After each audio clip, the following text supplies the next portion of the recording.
Hello, and thank you for joining us today on our topic of becoming a risk master. Threat intelligence is the key ingredient.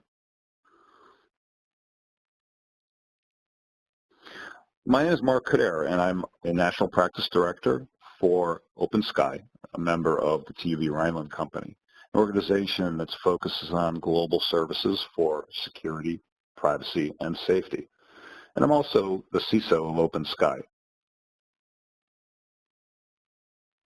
Our agenda today is to talk about the new security management continuum and tying that together through IT risk management, threat detection response, testing with threat modeling, and then putting it all together on a well-designed GRC program. So it starts with that feeling when you invested in controls and testing and the attack occurred elsewhere, something that happens to all organizations despite their efforts to have a good cybersecurity program. It's all about prioritization and decision making. We see a new continuum evolving for security risk management decision making that must factor threat throughout the life cycle. And the three most critical pillars of that life cycle are mastering risk and compliance, driving that into a well-directed threat detection response program, and then tying the input of both those processes into your testing and certification, and how you interpret the results of testing, tying that back into context from risk and good decision making. A strategy towards mastering risk drives it all. And note that I'm not talking about mitigating risk, reducing risk. Sometimes you need to take risks to grow as an organization, especially if you're involved with the digital revolution and digital transformation, use of the cloud, analytics, social outreach to your consumers. Mastering risk and knowing how to take risk drives it all. It starts with understanding potential attacks on businesses to compromise their objectives, good use of analytics and machine learning, and attack-based testing. We're going to walk through each one of these. Step one, you must evolve your IT risk management program and make it linked to the business. It's all about prioritization and decision making and feeling confident in those. And even in security, the 80-20 rule of management still applies. 20% of what you do very well has 80% of the value to your organization, but you have to identify what that is. And it involves two types of thinking. We call this left to right and right to left, primarily because even in your head, it's two ways to look at problems. From the right, it's a world that we're very familiar with, a plethora of regulatory frameworks, plenty of guidelines from control-based assessments and risk assessments. These frameworks grow as time goes on. They get to be upwards of 300, 400, 500 control recommendations, and that will continue. And they'll come from a variety of sources as well. State agencies, federal agencies, best practices, sector guidelines, all of that. And you have to understand where you stand with those types of assessments. And that's the right to left thinking. But that type of thinking basically tells you you have a lot of things to be conformant or comply with, and it's growing, but they won't tell you how to do it and where to do it and what the priorities are in those frameworks. That's up to you. They also don't keep up with the speed of threat because many of these frameworks take years to get agreement on before they can be updated, yet threat moves at the speed of light, right? Daily changes and threats, we know this. So you have to have this balance between the right and the left, and you need to have equal energy on both sides of the equation. From the left, what we're really talking about is true IT risk management in the spirit of the best practices of operational management, risk management, and enterprise risk management. And even within security and IT risk, it starts with understanding your corporate objectives and getting those down. Understanding the assets that support those objectives, business processes, system components, and subcomponents, and developing a view of threat given those assets. and threat motivation. And from there, developing the attack scenarios that are most likely. A risk register with perhaps the top 100 risks, further sorted to understand the top 10 to 20 risks and scenarios that are simply unacceptable to the heart of your business. And these are the scenarios that the organization will strive to deter or handle the best. And when you look at those scenarios and you think about the controls that can work together to address each one of those attack scenarios, you'll start seeing that the key controls are perhaps 20% of those controls. So it may be 60 controls, given your environment, your architecture, your business, your use of technology, that are the ones you need to really master that allow your organization to grow. And while you have to address the others, you have to have mastery in these. And insight into those key controls is what's going to make the difference in the organization that can either deter threat or still feel confident that their decisions were right, even if they have an incident. Left to right, right to left, equal balance. You have to have efficiency in handling the regulatory burdens on the right, efficiency, so you can return some of that energy to the thinking from the left. So coming at it from the left, this would be an example of cyber risk prioritization methodology in IT risk management. It starts with making sure that your IT risk program is well defined and scoped within the broader enterprise risk management domain, and that you don't have gaps or overlaps. As an example, some IT risk management programs take on issues around privacy assessments and other compliance assessments. But if their goal is to deter the attack and stop it or handle it, then what they spend that dollar of budget on needs to be focused on the threat, not on the regulators as the threat. True cyber attack. So it's just a matter of scoping, and every environment's a little different in the way they define these risk domains. Just make sure you don't have overlap and you don't have gaps. So start with that threat profile. Cyber actors, criminals, their motives. Every organization's threat profile is a little different. Their business objectives are certainly different. So you tie the threat profile to deterrence of business objectives or compromise of those business objectives. And you build out your risk register. As I mentioned, perhaps the top 100 risks with good rating on inherent risk, consensus to the organization. And when you see your top risks and you have them weighted, you could start to identify controls that could help, as well as parallel analysis on the analytics that may help. And we'll talk more about that. Don't save analytics for last. Think about controls and preventive controls and analytics in parallel. Sometimes it's actually more efficient and less expensive to monitor a risk than to prevent it. This all drives investments. There's costs involved in either controls or analytics, and approval from the organization, and of course action by the program management office. It starts and ends with business response, a discussion around threats and business objectives of the business, getting context when it comes time to ask them to do something and perhaps spend more money or to get something fixed before something goes to market. You already have the context and the relationships. Mastering risk with the new risk register treats controls as answers, not problems. Your risk register should not be a bunch of statements around lack of controls. That is a control assessment. That's right to left thinking. The risk register needs to be left to right thinking. Here's the things that can go wrong that will impact our corporate objectives. The impact can be measured with a variety of taxonomies. As an example, thinking about confidentiality, integrity, availability impacts, and now safety with the world of IoT and ICS. More and more organizations are partnering or leveraging industrial control systems and Internet of Things devices. So pulling those impacts together, getting them rated properly, having the right calibration of ratings, and having the business analysts help chime in on what those impacts may be. On the likelihood side of the equation, we're basically doing impact times likelihood here, like any risk management program would. Starts with the concept of the threat profile and the means, motive, and opportunity of each of those threats, given those risks. The means are the manner by which they may attack you. The motive is their incentive to attack you based on what you have or what you stand for, your brand. And the opportunity is the security architect's viewpoint of exposure of those critical assets to the source of threat, either directly through your DMZ, through your insiders, through your business-to-business channels, whatever that may be.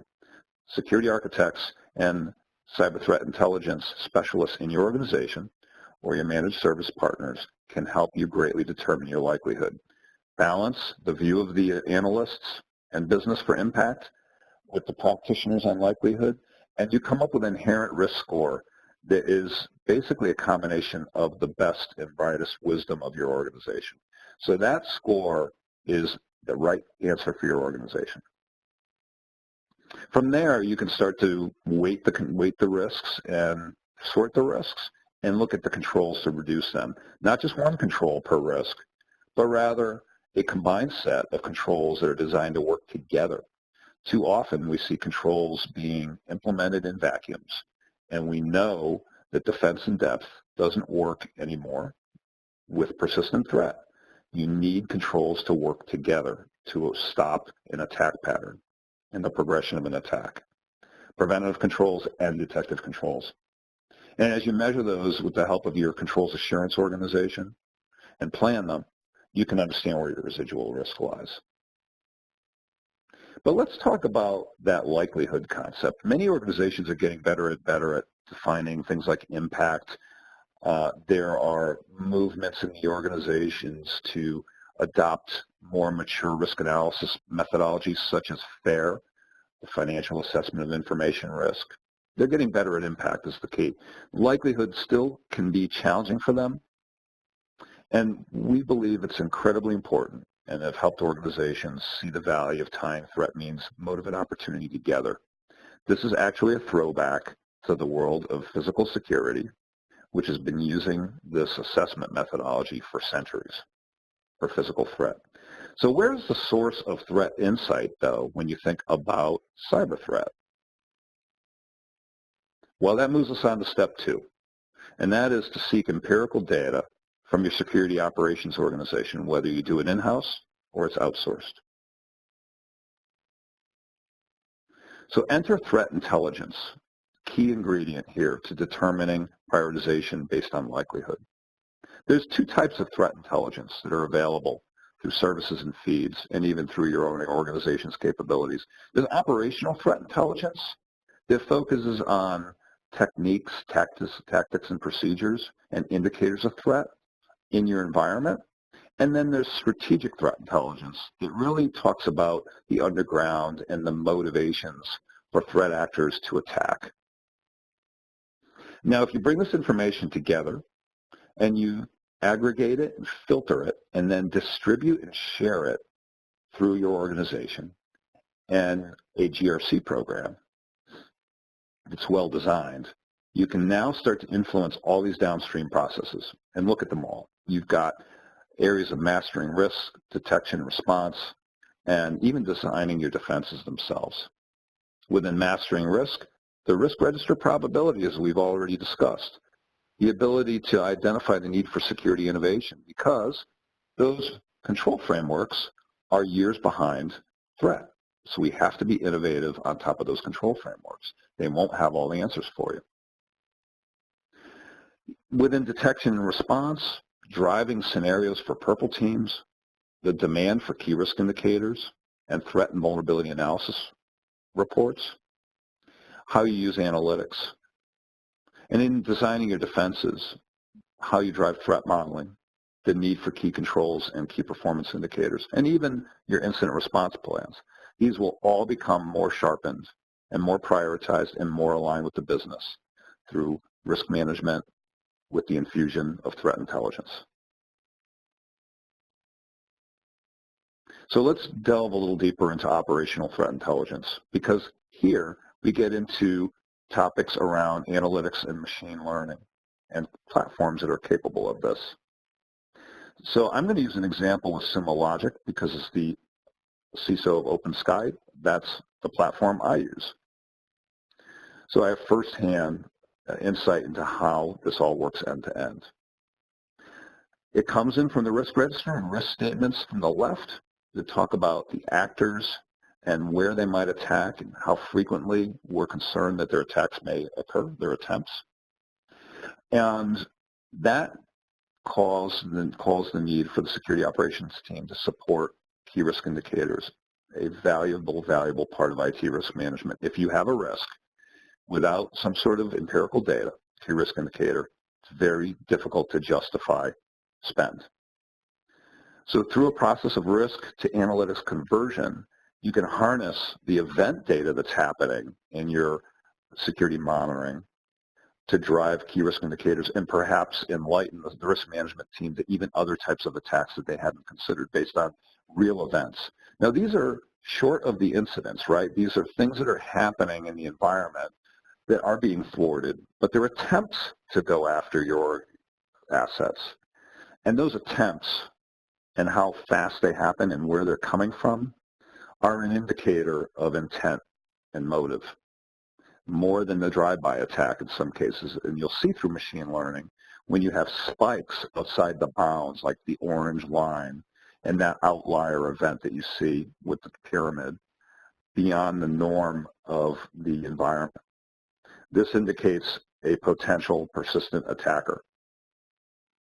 So that information is very valuable to justify the view of likelihood, threat, means, motive, and opportunity, which drives probability into risk management. Furthermore, that's the connection between risk and monitoring, but let's talk about what else we learn when we peer into this. We see the behavior of attack attempts and events. Are the attackers trying to spoof your identity, your ability to do proofing and authentication? Are they tampering, attempting to tamper with the environment? Are they trying to drive information loss and exfiltrate data? Is it a denial of service attack? Or is it an attempt to do elevation of privilege, which we know can be incredibly damaging to an organization? So that attack history drives attack categories at the asset level of your environment, a specific portal, a data repository, a database, and the types of attack events that are happening, regardless of if they're successful or not. This should be driving the way you think of testing those assets as you upgrade them over time. Now, going from risk to security analytics is not a single step. You have the risk statement, but there is a three-step process to go from risk management to security operations. And it's important to navigate that because people that deal with risk and people that deal with security operations talk about threat, but they view it and measure it very differently, different language at different levels. So being able to bridge that is critical. And it's a combination of preparation steps, transformation steps, and moving into operations that allows you to do that. Through preparation, you do things like creating attack models based on those risk statements. You factor the controls, you understand gaps, and you prioritize. And with that logical modeling done, you transform that into real data, discovering data sources for events, pulling them into your analytics through whatever feed mechanisms are required. You design the architecture of that so that it's scalable and dependable. You deploy and configure that, and you build that data into analytics that crosses data sources. You correlate that to threat actors and operational threat intelligence. You develop your processes and your playbook, you train your daily staff, and then you move into an operative state. Continuous proactive monitoring. You're ready for the incident, but you also have ongoing threat intelligence and situational awareness. Through these three steps, you can truly bring together risk management and security operations. These are the characteristics of organizations that are ready and to leverage machine learning to drive incident response and risk management. The organization needs to be focused on specific behaviors driven from the risk program. They need to learn from historic patterns of behaviors. They need to anticipate the future patterns using regression analysis. They need to start trusting the machine learning and look at the anomalies as truly serious events and potentially incidents or changes in the threat landscape for your organization. You need to leverage a platform for analytics that provides clustering and baselining. And then your practitioners need to be well educated in statistical analysis and the ability to identify and seek outliers. That moves us on to step 3, providing direction to testing with risk context, which helps people understand remediation prioritization, even the business. The first challenge in testing is which type of test is warranted. Based on the time, based on the criticality, based on what's observed as threat behavior from risk and security operations together. Is a checkbox type of a test given the controls list good enough? Is it further driven into key controls for that specific type of platform and security patterns? Is it warrant further static dynamic analysis right into the code base? And at the rightmost, is it warrant threat modeling plus key controls plus security analysis of static and dynamic testing and pen testing? That's the heaviest weight. Where is it warranted? What level of testing is warranted? And how much time do we have? With an understanding of risk scenarios that simply cannot happen for your business, and evidence of attempts of those attacks from your security operations center, you can get into threat modeling where it's warranted, with focus on those attack categories: spoofing, tampering, repudiation, information loss, denial of service, elevation of privilege. And whether using waterfall or agile development, on the next review or sprint, you can help drive source code review priorities, static and dynamic analysis, interpretation of results, and how to do the pen test. Threat modeling is growing in its use in the organizations. And where we see and help organizations identify is the characteristics and readiness for optimal threat modeling use. It starts with understanding threat modeling as a risk assessment form that's part of a broader security mentality and commitment of the organization. BSIM is a popular framework for building security in, and it's a maturity model. And part of BSIM is good threat modeling early in software development lifecycle. You also need pragmatic standards because threat modeling is an art and science and it takes time. So you need to have inherent risk triggers on when it's important to do a threat model versus a standard checkbox assessment. These are various forms of risk assessments that can be in your Archer environment. Using attack categories for the art and science is important as well. You need to have attack categories. We've discussed STRIDE. Again, spoofing, tampering, repudiation, information loss, denial of service, and elevation of privilege. It's lightweight enough and memorable enough that you can even have developers start to be deputized to do this. The other value in having attack categories is you're thinking like an attacker. So you have to look at different ways to break into the system, given different motivations. And there's a natural human bias involved in that type of thinking, because when you're thinking about things like an attacker and looking at the asset that's being designed, you're using your own reference of things you've seen and learned, perhaps the hard way, over the course of your own career. And that's good because we want humans to think like humans. But it also helps to have this categorical attack framework because the person that does the first threat model may be well-versed in things like spoofing identity, but may not be as well-versed on how to do something like denial of service.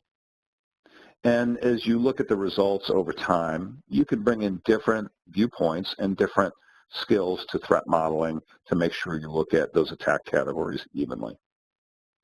And then, of course, tying those results back into a GRC for action within the software development process, planning, or if you go to market with a certain amount of residual risk, being able to move that through your GRC to the monitoring team as additional events they should be looking for, and even encouraging developers to put the right type of events into their code to allow the SOC to coordinate and monitor as well. So this continuum is truly important. And if you do not break down silos between your processes anywhere else, you must break them down here. Mastering risk and compliance needs to drive output to threat detection and response.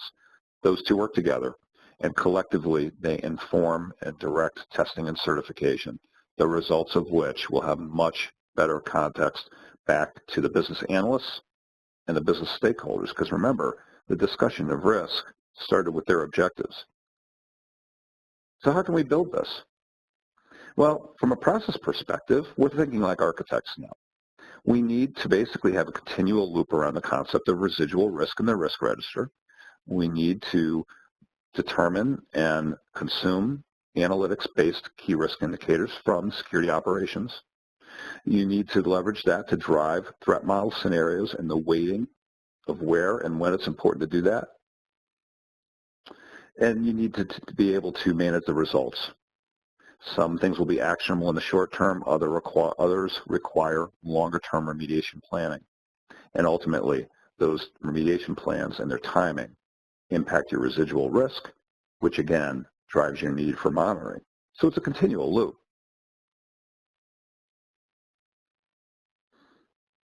At the information layer, don't forget threat intelligence as the key ingredient, and distributing both operational and strategic threat intelligence and key risk indicators throughout your decision-making process. So what we have here is a little bit more of an information view. We've got your assets, which contain subcomponents, components and subcomponents. Those components have controls. They also have weaknesses. There's weakness in any system.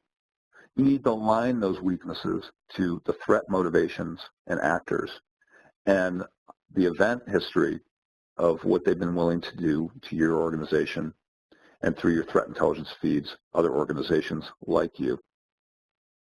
How will you associate threats to assets? In this example, what we've done is align the identity assurance levels as an example of identification and authentication in terms of being able to combat threat. But you have to have something that actually puts all this data together and establishes all these relationships. And this easily gets beyond spreadsheets and Word documents. You must have a GRC program to do this. As you approach your GRC program, think about it from top down and look at GRC as not just governance, risk, and compliance, but actually as an information model for management decision-making and risk prioritization. You have to be able to answer all these things at the top. You have to support innovation with your business. You have to support strategic investment planning and have a story for why you should invest. You need stakeholder messaging about risk. You need to coordinate with enterprise risk management and things like corporate insurance and cyber insurance around annual loss expectancy. And you need to identify the talent for your security staff and your employee awareness factors. This all comes from a view of top risks, inherent and residual factors of that. There are four major types of information that come together to build that risk register. Key risk indicators, where the threat activity is most prominent and being aware of threat. The asset base, this is what you're protecting and what's most important to protect given business objectives. Your key performance indicators, this comes from controls assurance and maturing those key controls to actually have key performance indicators, not just annual audits. And remediation management.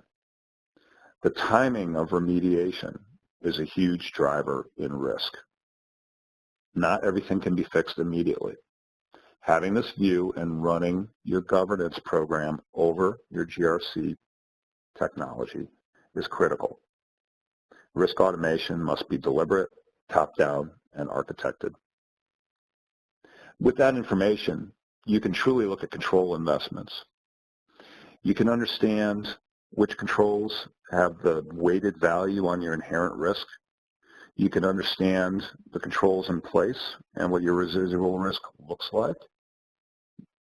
And you could take action. new control definitions based on threat, control valuation, and looking at controls not only from the perspective of how many risks they reduce, but which controls address the highest risks in your risk register and which controls actually reduce most of the risk, the broadest amount of risks. That's two types of analysis on the highest value controls, the ones that address the top risks and the ones that address the most. When you get both of those together and you understand your collective set of key controls, you really get focus on priorities. So let's get to our take-home messages. 1, practice true risk management. Remember, left to right thinking, not just right to left thinking driven by control frameworks. Get your business context down. Develop relationships. Talk about risk with your business champions and analysts. Determine and develop those attack scenarios. Come up with a reasonable quantification of risk. Move beyond red, yellow, green. Break that down into the concepts of the different types of impacts, the different types of threat drivers. Leverage FAIR if it makes sense for you. Financial assessment of information risk. Talk about what can happen and how it can happen. And again, demand those key risk indicators from your internal or managed service security operations team. From there, drive threat and detection response and testing. You have analytics requirements. You'll drive the need for perhaps new types of sensors and sources of event data internally in the cloud and the logs, even from your applications. Leverage machine learning to look for the needle in the haystack. From that, drive threat modeling and the nature of those threat models on an asset basis and through the distribution of threat profiles through your GRC program. That'll help with design time requirements and pen testing focus.